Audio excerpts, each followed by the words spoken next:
인간의 유한한 역사 속에서 가장 거대하고도 본질적인 질문은 과연 무엇일까요? 우리는 죽음이라는 절대적인 어둠 이후에 어디로 향하게 되는 것일까요? 구스타프 말러는 이 근본적인 물음에 대해 자신의 영혼을 통째로 갈아넣은 두 번째 교향곡으로 해답을 제시합니다. 안녕하십니까? 오늘은 서양 음악사에서 가장 숭고한 영적 여정이라 칭송받는 대작 구스타프 말러의 교향곡 제2번 부활의 탄생지를 직접 찾아왔습니다. 1895년 이곳 베를린에서 울려 퍼진 그 장엄한 부활의 메시지를 지금부터 세밀하게 추적해 보겠습니다. 이 작품은 단순한 음악의 영역을 넘어 인간 실존에 대한 치열한 사투와 고뇌의 산물입니다. 말러는 6년이라는 인고의 시간 동안 죽음과 영생의 의미를 묻고 또 물으며 이 곡을 완성했습니다. 이제 그 고통스러웠던 창작의 역사 속으로 여러분을 정중히 초대합니다.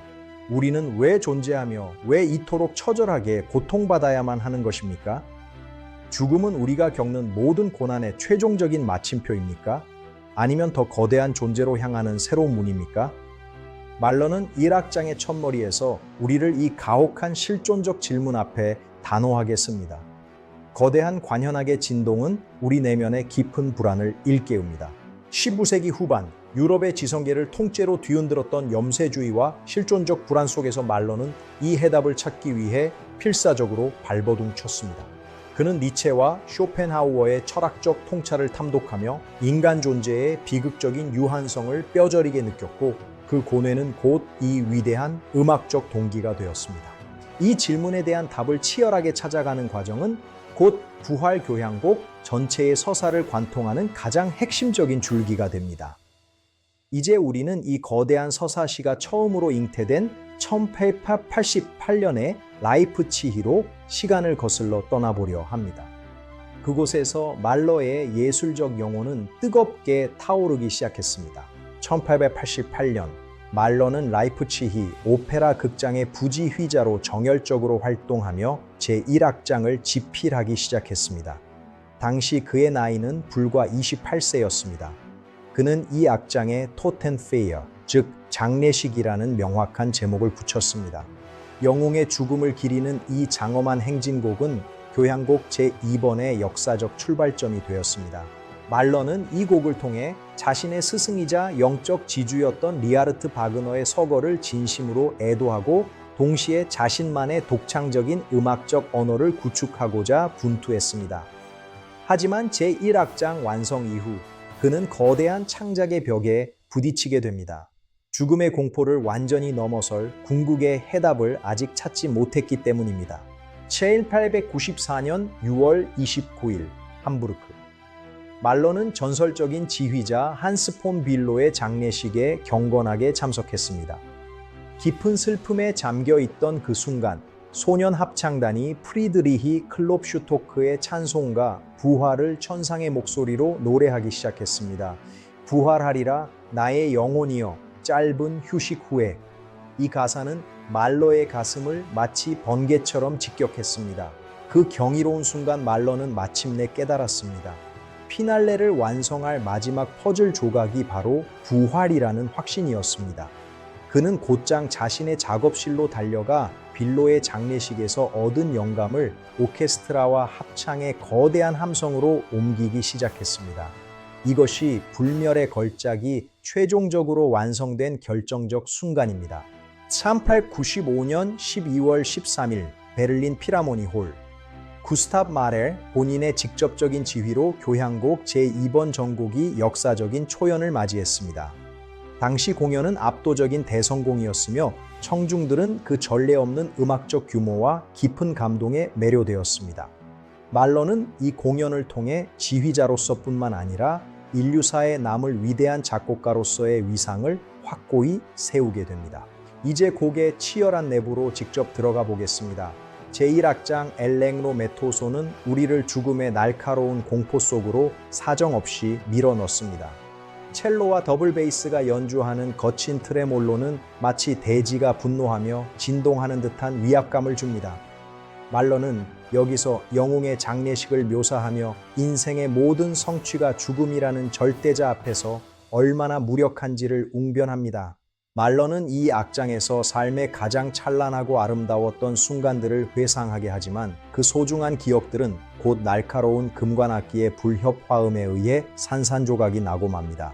시간은 결코 멈추지 않고 우리를 거부할 수 없는 끝을 향해 몰았습니다. 이 처절한 정신적 투쟁은 무려 20분 넘게 지속되며 청중을 심리적 한계점까지 밀어붙입니다. 이것이 바로 말러가 우리에게 던진 첫 번째 고통스러운 문제입니다. 우리는 왜 살았는가? 왜 그토록 고통받았는가? 이 모든 고난이 단지 거대한 허무의 농담에 불과한가? 이 질문에 스스로 답하지 못한다면 다음 단계로 결코 나아갈 수 없습니다. 말러는 관객에게 5분간의 강제적인 휴식을 요구하며 이 질문을 처절하게 곱씹게 했습니다.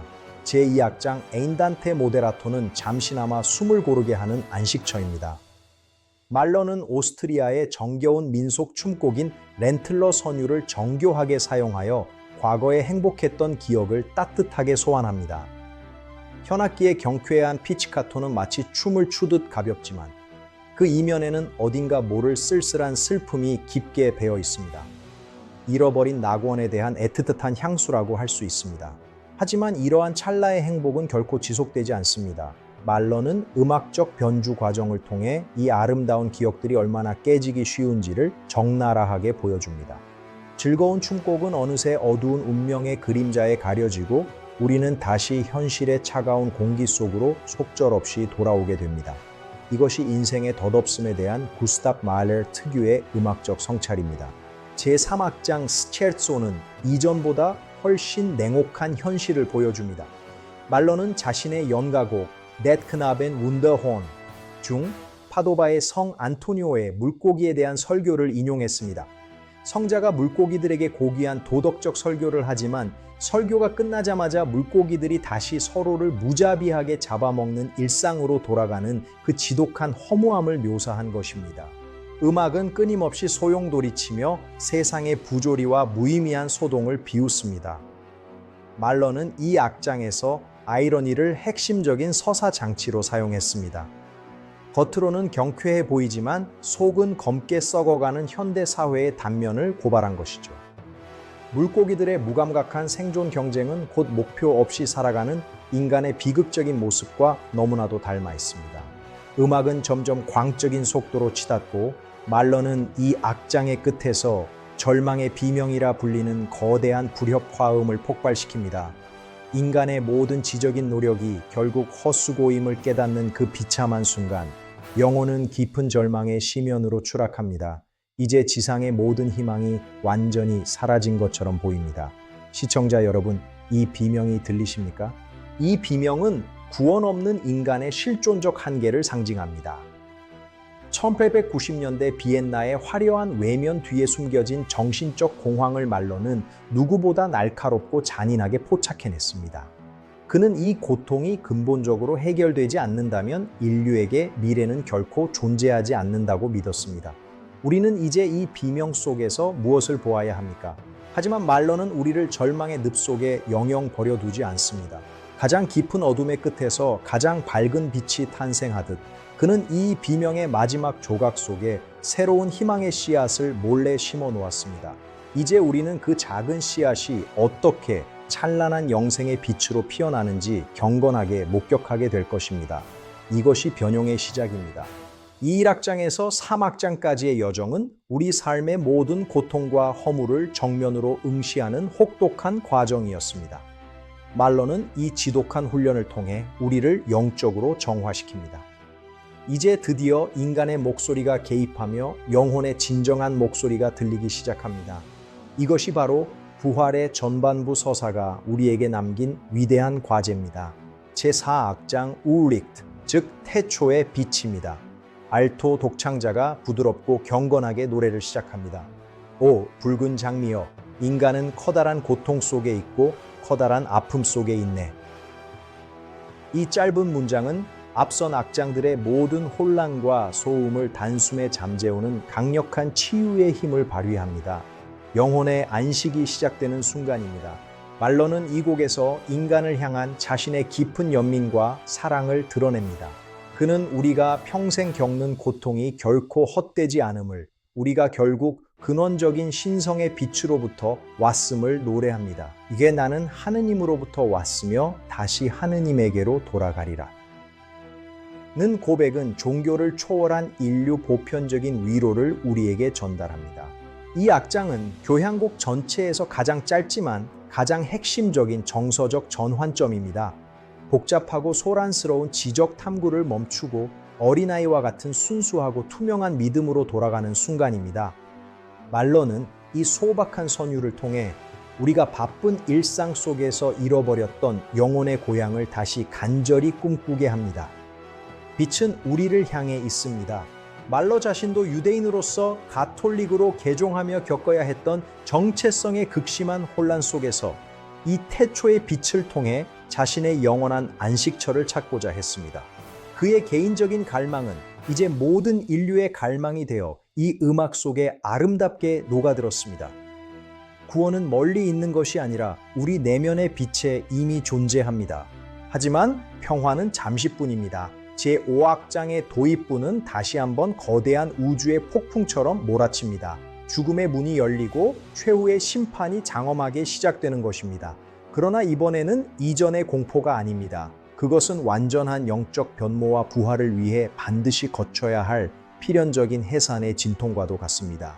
말러는 이 마지막 악장을 위해 장장 30분이 넘는 방대한 시간을 할애했습니다. 그는 이 지상에서 경험할 수 있는 가장 압도적이고 거대한 사운드를 창조해냈습니다.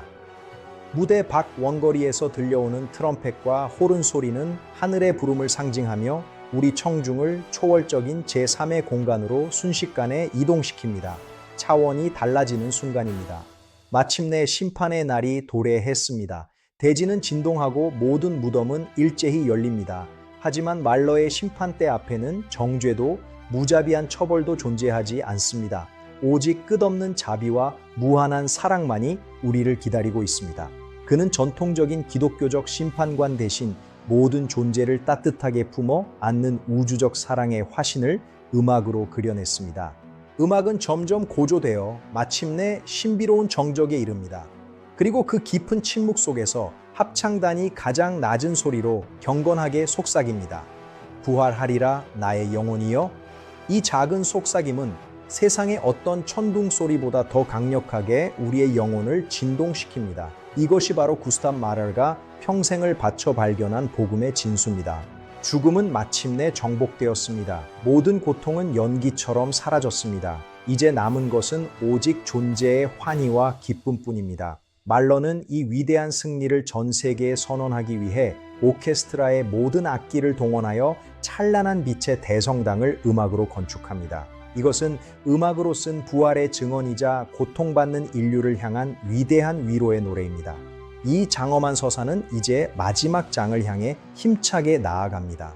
우리는 말러의 이 거룩한 선언이 오늘날 우리에게 어떤 실질적인 의미를 주는지, 그리고 그가 사용한 정교한 음악적 기법들이 어떻게 이 기적 같은 소리를 만들어냈는지 구체적으로 분석해 볼 것입니다.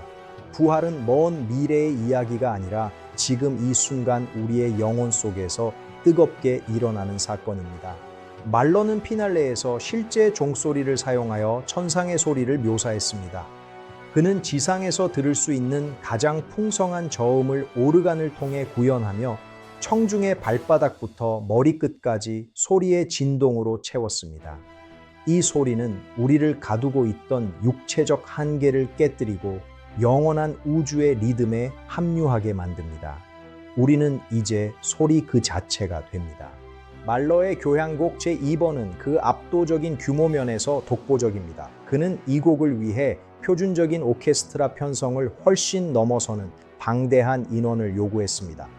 10대의 호른, 10대의 트럼펫, 4대의 타악기 세트, 그리고 거대한 파이프 오르간과 대규모 합창단이 필수적입니다.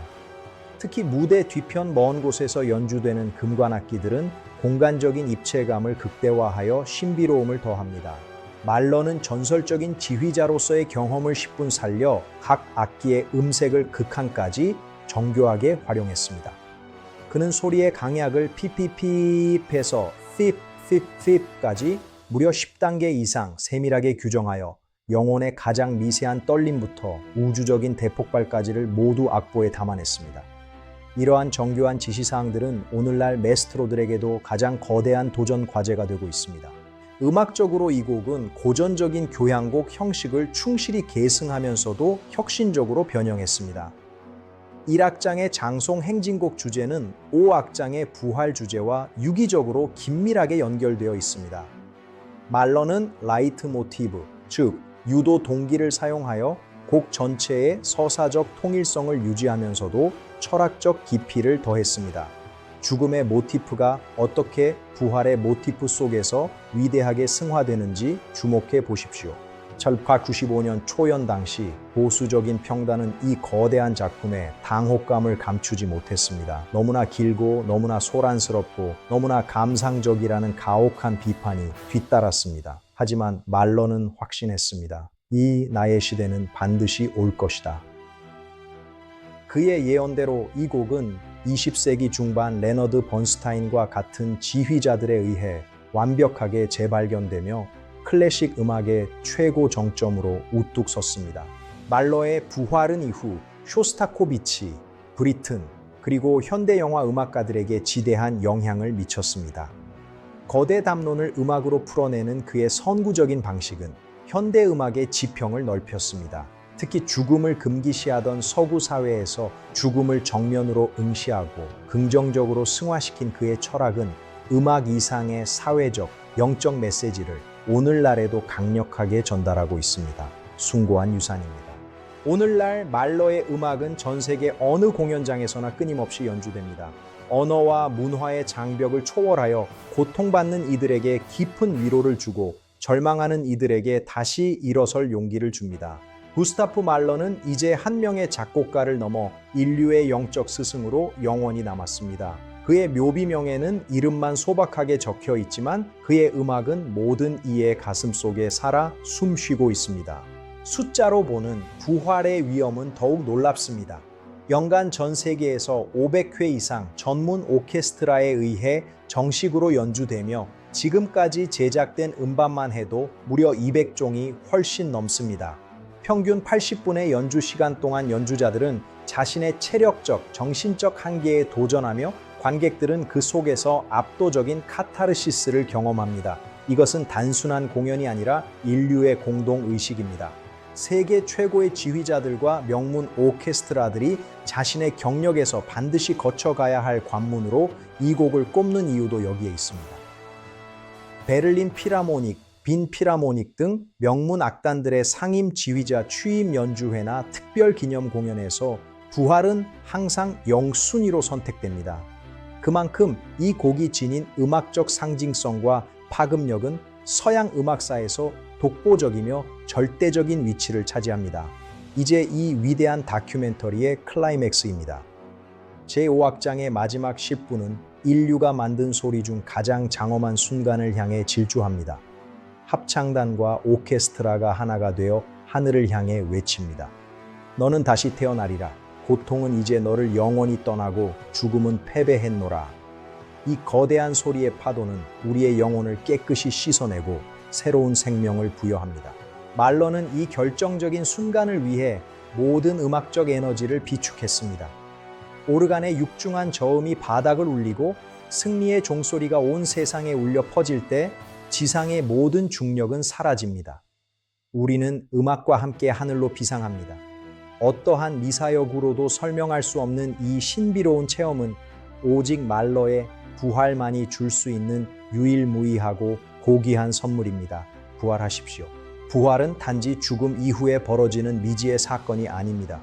그것은 매일의 고단한 삶 속에서 좌절을 딛고 다시 당당히 일어나는 우리의 고귀한 모습입니다. 말러는 자신의 불운했던 삶과 처절한 예술적 투쟁을 통해 이 진리를 깨달았습니다. 그의 음악은 우리에게 말합니다. 결코 포기하지 마라. 너의 영혼은 결코 죽지 않는다. 이 울림은 영원토록 인류의 가슴에 계속될 것입니다. 공연이 끝나고 깊은 정적이 흐를 때 우리는 이전과는 완전히 다른 사람이 되어 있습니다. 말러의 부활은 우리의 내면 세계를 통째로 바꾸어 놓았습니다. 100년이 넘는 기나긴 시간 동안 이 곡이 변함없이 전 세계에서 사랑받는 이유는 바로 이 강력한 영적 변혁의 힘 때문입니다. 우리는 이제 그 장엄했던 여정의 마지막 인사를 나누려 합니다. 감사합니다. 여러분, 오늘 우리와 함께한 구스타프 말러의 부활 여정은 어떠셨습니까? 20분이라는 짧은 시간 동안 그 거대한 우주를 다 담아내기는 부족했지만 그의 진심 어린 위로가 여러분의 가슴에 깊이 닿았기를 바랍니다. 죽음의 공포를 넘어선 영원한 사랑의 빛이 여러분의 삶에 늘 함께하기를 기심으로 기원합니다. 평안한 시간 되십시오. 우리의 삶은 때로 험난하고 허무해 보일지 모릅니다. 하지만 말러가 우리에게 들려주었듯 그 모든 고통 뒤에는 찬란한 부활의 아침이 우리를 기다리고 있습니다. 여러분 모두가 각자의 삶 속에서 자신만의 위대한 부활을 경험하시길 진심으로 응원합니다. 지금까지 함께해 주셔서 진심으로 감사합니다. 여러분께 축복이 가득하길 바랍니다. 지금까지 시청해 주셔서 진심으로 고맙습니다. 구독과 좋아요를 눌러주세요. 감사합니다. 여러분의 관심이 큰 힘이 됩니다. 항상 평안하시길 기원하며 이만 물러갑니다. 다음에 더 깊이 있는 클래식 이야기로 다시 찾아뵙겠습니다. 진심으로 감사합니다. 구독과 좋아요 부탁드립니다. 다음에 더 깊이 있고 감동적인 클래식 이야기로 다시 찾아뵙겠습니다. 평안한 시간 되십시오. 감사합니다. 구독과 좋아요는 저에게 큰 힘이 됩니다. 진심으로 고맙습니다. 안녕히 계십시오. 여러분의 삶의 음악이 늘 함께하기를 바랍니다. 감사합니다.